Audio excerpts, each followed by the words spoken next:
Hi, welcome to Universal Interiors. I'm Les Engelstead, and I am here to just be grateful today. A day-to-day living this world sometimes gets a little tough to take, let's just say.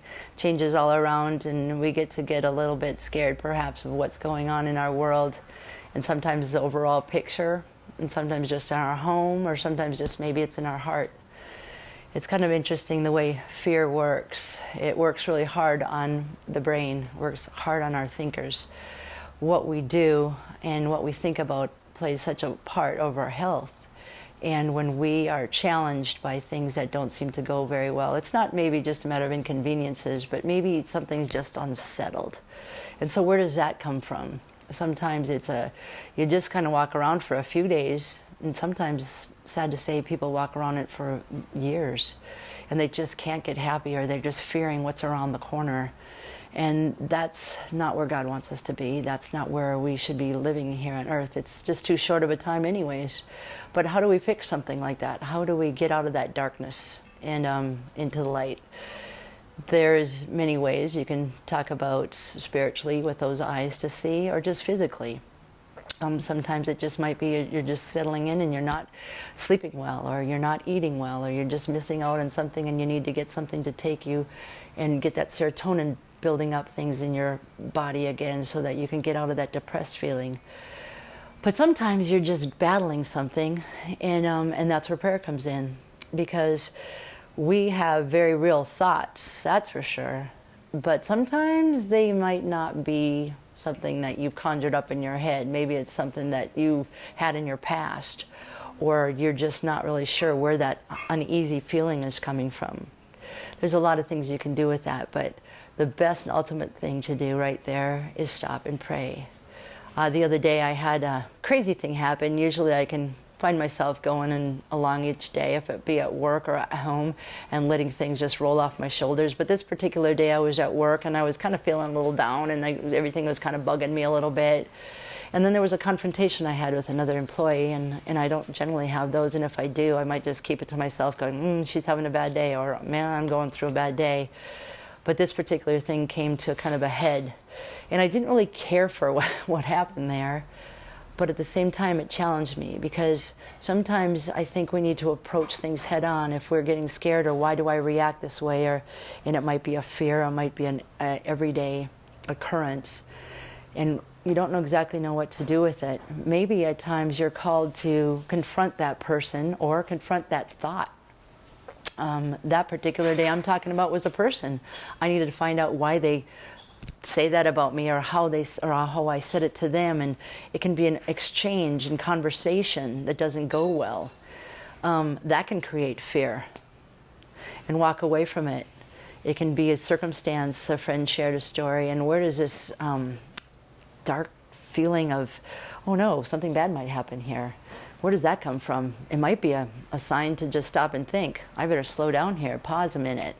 There's nothing wrong with that. But in that pause and that slowing down, you need to go away and just take some time. Prayer can look like all different ways. You can certainly pull aside and be all alone. You can be in a crowded room and you can go to prayer right there. But when you do, in it comes an ushering of God's answer. A lot of different ways He answers too. And it might just be an instant peace, or it might be, if you're just willing to stop a minute, figure out, oh, that's where that probably came from. And there's a lot of different ways you can hear from God too. And that might not seem like you know what I'm talking about, but maybe it's because we're just a little too busy, or we forget we can go to prayer. Because prayer is a way and a means of going right to the Creator, and who better knows us? It's kind of like checking that car out, you know? I can't figure out that. Oh, there's a manual, I'll go to that. Answer found. Same kind of thing. We're created, we got His Bible, He gives us His Word. But a lot of times if we think we don't have that kind of time, or we don't think we understand, there's always prayer. You just go right on in there. I picked up a book, Blessings from the Morning. Terrific writer. I love to just pick up any things, and this one says, pray powerfully. And one of the things it says, even though you can't see it yet, Jesus has now created a stream in the desert just for you. He's been making a way that there was no way, and soon you'll be able to get a breakthrough. So this can apply to a lot of different ways. Just that day that you're fearing, or that relationship that you might have a little fear behind, or just an overall way that your life seems to be going. You don't seem to get healthy. Am I ever going to get healthy? You can't get the good sleep. Am I ever going to get good sleep again? You know what? Just God tells us to pound on his door. We can ask him over and over again, and he will give us time, and he'll give us the rest. But sometimes it takes a matter of trusting. There's a great story I read recently. George Mueller was an older fella. Well, I don't remember when he was around. It was a time of steamships, so that was a while ago. But the story goes that he had quite an influence on a lot of people. I think he was from Scotland, I want to say. But as the story is that he's on this steamship, and he needs to get somewhere. And a heavy fog is rolled in.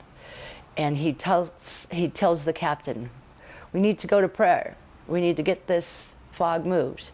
And the captain says, I'm all for that idea, but that's not going to move the fog. And George Mueller says, I need to be excused. So he goes off to pray by himself. God never let him down before. Why should he now? So he prays for an instant. The captain then joins him, and he said something about praying. I'll pray with you. And he said, no, actually, I don't need you to do that. And he said, and he kind of sat back, what? And he said, no, because my eye is not on that fog, but my eye instead is on the living God. He's the one who controls every circumstance of my life. He said, first, I don't need you to pray, because you're really not even believing God can answer this. And second is, I believe he already has. So with that, the captain and George Mueller walked up, and sure enough, the fog had cleared, and he was on time for his speaking engagement. So that's somewhat a power of a complete believing prayer, that he was with no doubt going to be able to ask God to do it because it was important enough for him. Whereas this man was honoring him and say, okay, we'll pray about this. But he also had thrown that doubt out first. And I think lots of times that's the way we do it. And God knows that already about us. He knows how we're wired. He knows that this person might be a little more optimistic than this person might go a little bit more pessimistic. But in that, he already knows that too. So he's on a one-on-one with you. If you're sitting alone and you're in your room and you're watching this show and you're not really sure why it is that you just can't seem to shake that fear that you're living with, you just please go to God and believe. And if you don't believe, bonus is, he tells us right in his word, a man said to him, seeking to get some healing for his son. And he said, if you believe, he goes, I do believe, but help me in my doubt, help me in my unbelief. Because God knows there's measures. Sometimes we have great faith to move the mountains, and sometimes we have just such a little faith. And it might be physical, because we're really tired, or we're hurting about something, or you know that something bad just happened. But all of those measures, God takes that in, and he just wants to usher in a peace. There's a promise in the book of Philippians that my sweet ladies shared with me today. And by everything with prayer and supplication. That means, go into him. Do it with thanksgiving, and he will honor it, and we'll lift it up. And the answer's there. If we can learn how to turn over those worries and those anxious thoughts. And you know what? We don't even have to. We just have to give it over. There's an easy solution. Give it over. Now, take some time and pray, and make it a great day. Thanks for joining us at Universal Interiors. See you next time.